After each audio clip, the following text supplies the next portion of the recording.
Hello everybody, DQ's here.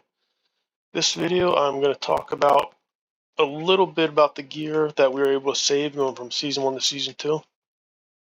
So I believe I'm on the last day of the Season 1 for the Day 1 servers of Reborn. This is September 18th for me. And we're going to go to this little button up here. Okay, and you can see I've already gone through and picked a couple pieces for my own, but basically we get to save 4 pieces of gear. I'm not 100% sure I'm going to keep all these. Like I might swap the helmet out, but we'll go over them real quick and tell you why I'm keeping what I'm keeping and what else they'd be looking for. So this chest is the one I crafted on my own. Not 100% sure it was the perfect option, but this is what I crafted. Attack percentage, its main stat, then HP percent, defense percent, crit rate, and crit damage. And I think I used most of my rolls on crit rate and crit damage, try to get them up pretty high. Then a little bit on HP and defense, but obviously not as much on HP. So my thinking with this chest, why I made it the way I did, is when I use gloves, I'll usually try to, at least for crit characters, I'll try to have my gloves opposite of what my artifact is. So basically, if my artifact is crit rate, I want gloves that are crit damage. If my artifact is crit damage, I want gloves that are crit rate. Because of that reason, I did not really want to make a chest piece as gloves. I'm sorry, I did not want to make my forged piece as gloves. I wanted to make my forged as chest piece because I can use this on any crit character. So, I'm not sure if it's completely min-maxed, but this does allow me the versatility to use it on any crit-based character, no matter what the artifact I'm using with them is. Alright, and the Precise Carnage armor. One piece, the wearer deals 30% increased damage to enemies under defense penalty. To me, this is the most versatile set. You can use it on anybody, so that's also why I chose this set. That's that set to craft. It's just overall very versatile for any crit-based character. Alright, the next one, and if I had to switch any out, it would probably be the helmet, but I'm not 100% sure if I would. So the stats, I got a triple roll in the crit damage with the relatively high, so it's 32.9%. So that's a pretty good boost to damage for any crit character. Resistance is okay. They end up using it at the end of season 1 final boss. Defense percent with the roll into it, reasonably high. A little bit of survivability, never hurt. And accuracy, just in case you need low accuracy with them, it has a little bit of accuracy. So overall, that's a pretty well rolled set. Not perfect, but to me very good. Then the one piece bonus, when the hero's HP drops to 0, gains immortality for 3 seconds and 15% damage reduction for 10 seconds. This effect can trigger once every 120 seconds. So if I'm farming dungeons or, depending on the battle, PvE events like Continental Boss, this could give me just a little bit more life. Maybe give my healer a chance to heal me, and if it's a burst damage, the immortality will let me live through it. If it's damage over time, it's hard to say because it's only 3 seconds. You may end up dying at the end, but anyway, it's a solid roll, and this does give me a little bit of versatility, a little bit more survivability if I'm doing something like trying to push dungeons early on. So I'm not 100% sure I'm keeping it, but I think I will, but that's the reasoning for it. As a general rule, I think chest pieces and gloves are better just because the helmet is always going to have flat HP as the main stat, and chest pieces and gloves have the main stat that fluctuates, which means it's harder to get them to roll what you want. Alright, so gloves I'm thinking about keeping. This is crit damage. Resistance with 2 rolls into it, that's probably the worst part. Again, it was useful at the end game boss in season 1, but it's not useful everywhere. Attack percentage and crit rate, 1 in each, and defense percent at the bottom. And the set bonus is the wearer gains 50% 50% basic attack lifesteal, gaining additional 50% lifesteal when HP is below 25%. So one of the main reasons I'm keeping this, because if I want to push dungeons early, I can put this on my Naschenka because I know that she's going to have a crit rate artifact. So this will help with her survivability and healing, especially if I combine it with the helmet. She should be able to do pretty solid damage and survive a little bit better. So that's kind of my thinking with the gloves, especially if I combine them with the helmet in Season 2. And the last one I'm thinking about is another Precise Carnage armor. This is accuracy is the main stat. I have crit damage, HP, 2 rolls into defense, and 2 rolls into enlightenment.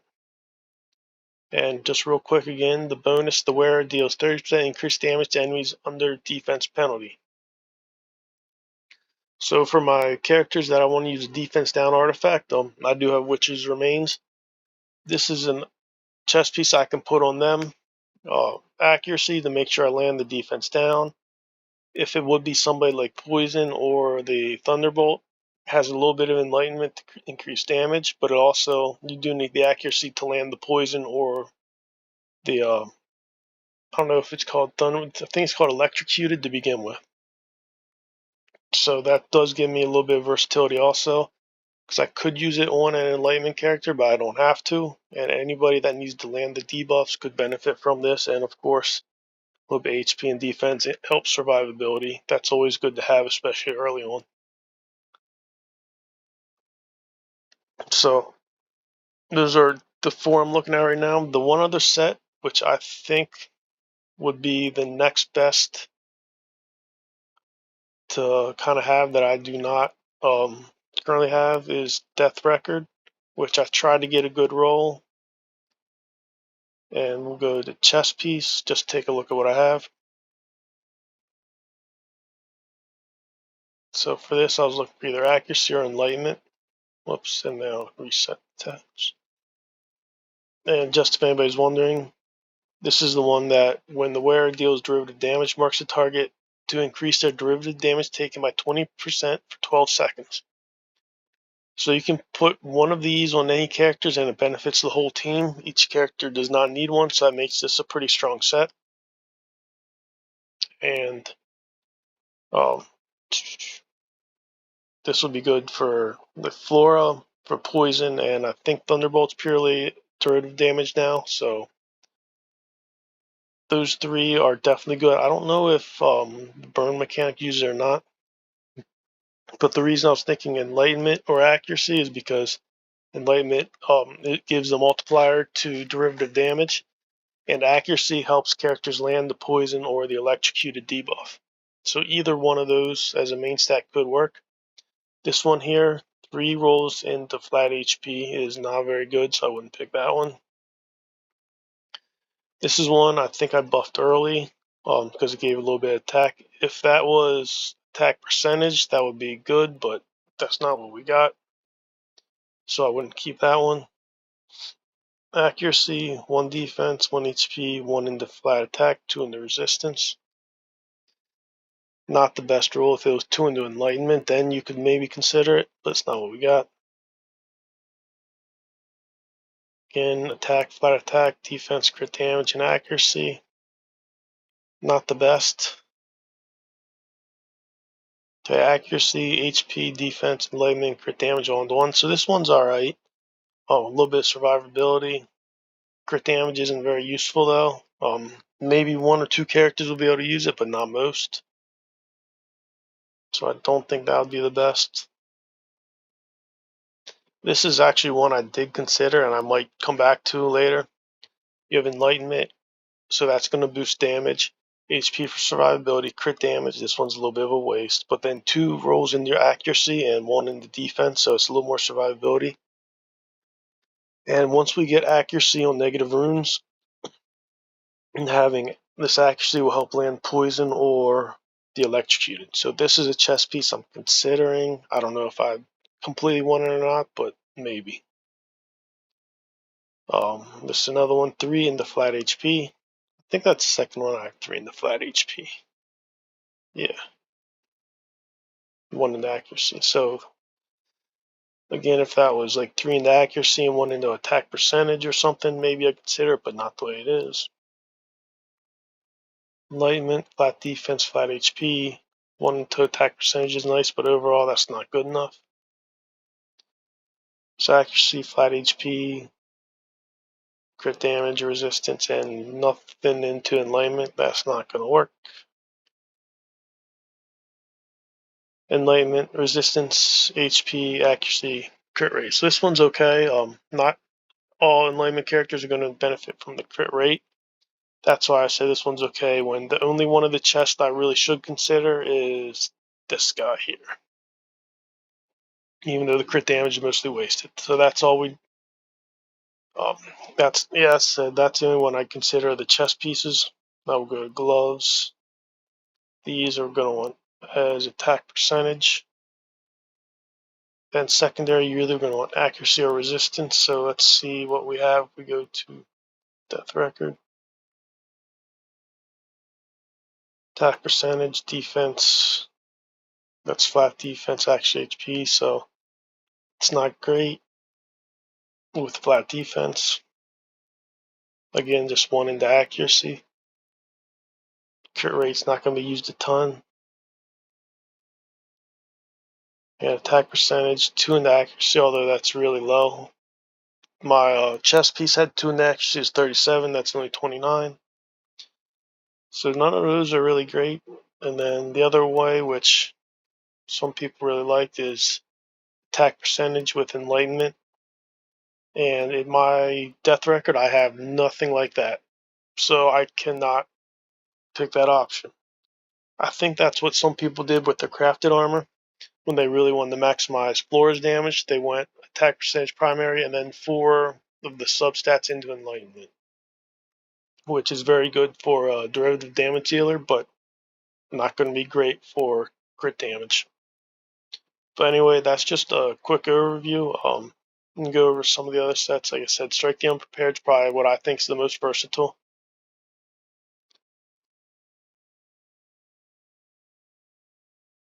This one is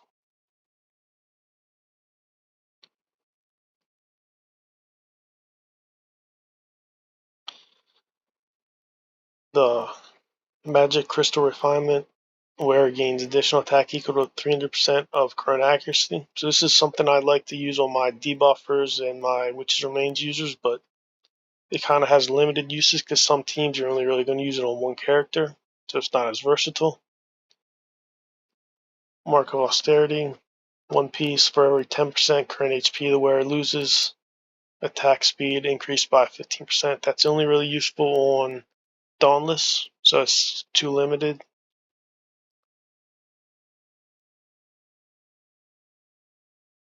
This one's a solid Imposing Presence Emperor Might set. When the wearer is at 100% HP, damage dealt increases by 25%. So some fights you can use this pretty good effect, some you can't. It's a little more situational, but it's not bad. Then we went over death records for derivative damage dealers, which I might put one in, and if I don't, I might end up regretting it, but I'm not 100% sure. Okay, Fearless Challenge is the Violence Incarnate. This is for weapons and helmets. The wearer deals 16% increased damage to enemies with a max HP higher than the hero by 50%. So this will be good for like Vortex and dungeons.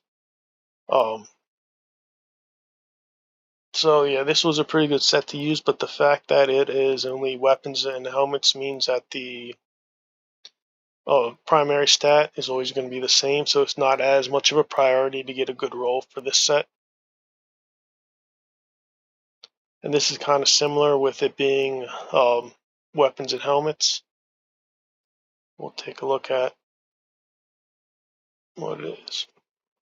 For each ally of the same school present, the wearer's attack increases by 6%. I think this is not including the wearer, so at most you'd get 4 times 6 is 24% increased attack, which is nice. But the percentage damage is going to be better than the attack increase.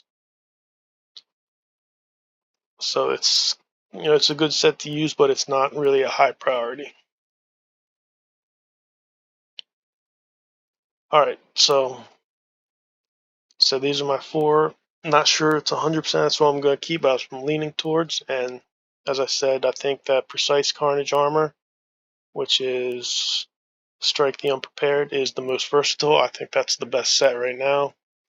I'm currently planning on two of them, one for a crit damage dealer and one for a debuffer. Although, I mean, technically they are debuffing, they're not going to do as much damage, but it's still something that I know I have accuracy on, so I know I can land my debuffs. I don't have to worry about getting the chest piece as much, or it's not as much of a priority. I'll probably focus on farming gloves if I keep this. I have crit damage to help my Naschenka. And then I think I'm going to stay with the helmet because it's a good roll. Gives me just a little bit of survivability. But if not, maybe I'll switch this out. And said the one set that I might regret not adding would be the Death Record. So maybe I'm going to add this in. I'm not 100% sure. And if I go back, and I think the one, if I could add one in,